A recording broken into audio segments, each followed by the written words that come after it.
Good afternoon, well, good evening. My name is Davion Perry, and today I will be explaining doing a presentation on endoscopy from the surgical technologist standpoint. And today I will be talking about cystoscopy.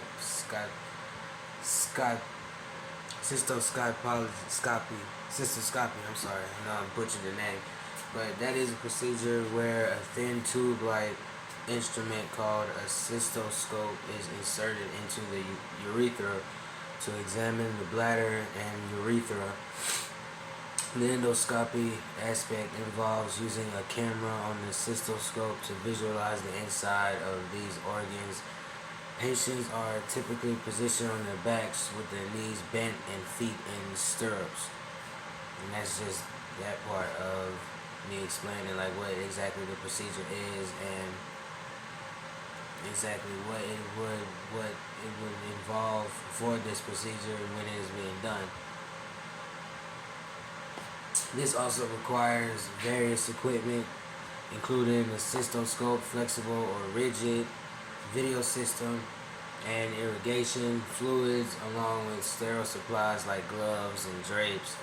Most cystoscopes are inserted through the urethra into the bladder, with sterile fluids used to fill the bladder for better visualization. Many items like the cystoscope itself must be sterilized before use, while others like disposable sheaths and gloves are sterile upon opening, which is me explaining. This is explaining the equipment used, the sterile equipment that's being used, the non-sterile equipment that's being used, which is very important for this type of procedure and knowing exactly what needs to be used for this procedure.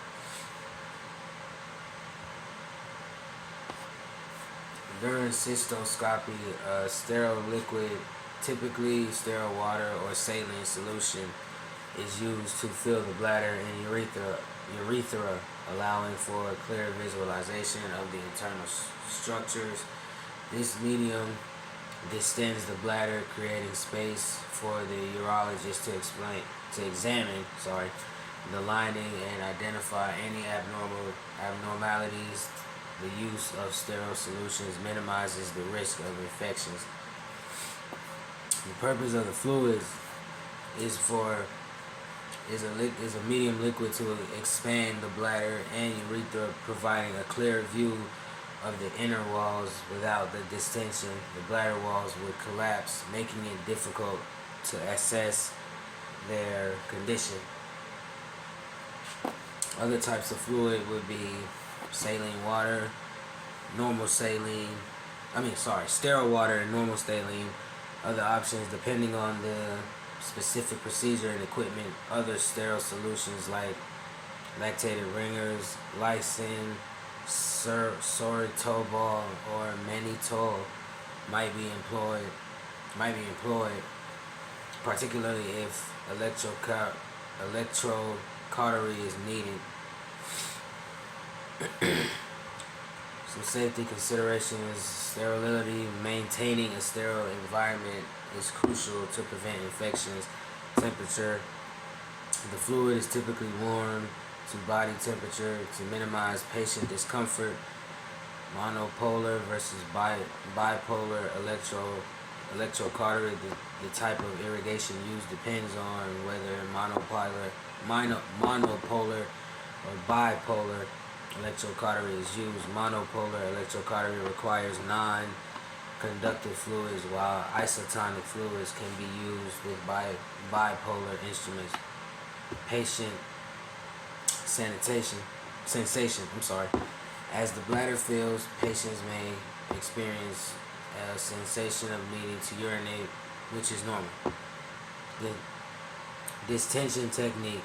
The fluid is typically introduced slowly through the cystoscope, allowing the bladder to gradually expand. And that right there, which was me explaining the type of gas or fluid that would be needed, which is in this case fluid that would be needed for this type of procedure, and what exactly it would do, and the purpose of this specific fluid, which is very important to understand when being asked about this specific procedure or just in general, and knowing exactly what the use of it is for and what it is needed and stuff of that nature. And this right here, now I will explain the risk. Cystoscopy and endoscopic procedure carries risks including infection, bleeding, urinary retention, bladder perforation, and scarring of the urethra. These complications can occur during the procedure or during recovery. Potential risk, which is infections. Bacteria can be introduced during the procedure, leading to urinary tract infections, aka UTI. Risk factors include age, smoking, and pre-existing urinary tract abnormalities. Bleeding. Some blood in the urine is normal, but excessive bleeding can occur. Urinary retention, irritation, and swelling from the cystoscope can make it difficult or impossible to urinate. Bladder perforation. In rare cases, the cystoscope can puncture the bladder wall.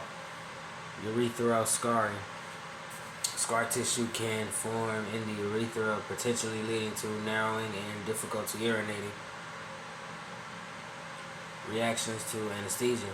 Some individuals may experience adverse reactions to the local anesthetic or sedation used during the procedure. Pain and discomfort.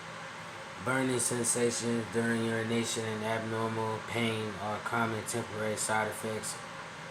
Other rare complications.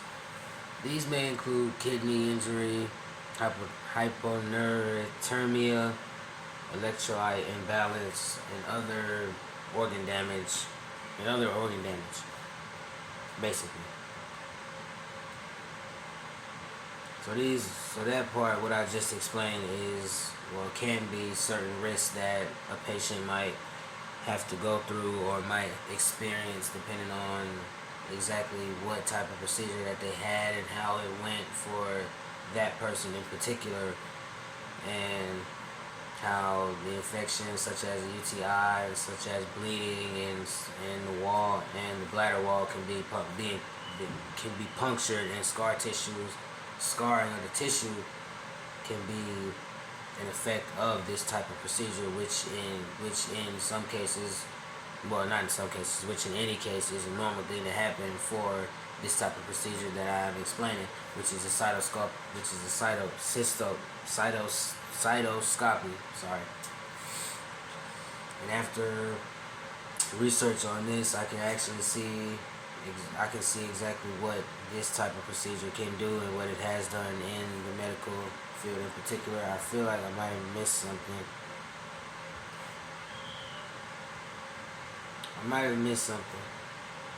Sorry. Like, I might have missed explaining the patient position. Like, patients typically lie on their backs with their knees bent and their feet placed in stirrups. This position provides access to the urethra and allows the doctor to comfortably insert the cystoscope, which meaning for both the patient and the doctor. The doctor especially can be in a comfortable feeling so that nothing bad happens, or they don't make a bad mistake or make a mistake doing something that they feel uncomfortable with while doing a procedure on a patient, which is something that I felt I missed. Also, the anatomy that might be involved, which is the urethra, the tube that carries urine from the bladder out of the body, the bladder, the muscular sac that stores urine in the ureteral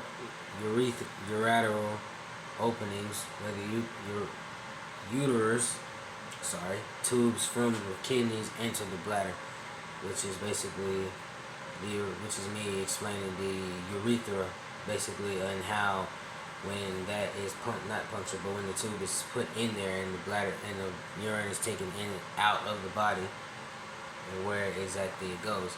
But after this extensive research on cystoscopy, I would like to say that it was a very interesting research and very informative, and I feel that I've learned and gained a lot of knowledge learning this today. And like I said, good evening. My name is Davion Perry, and this is me giving my presentation on cystoscopy. Thank you very much.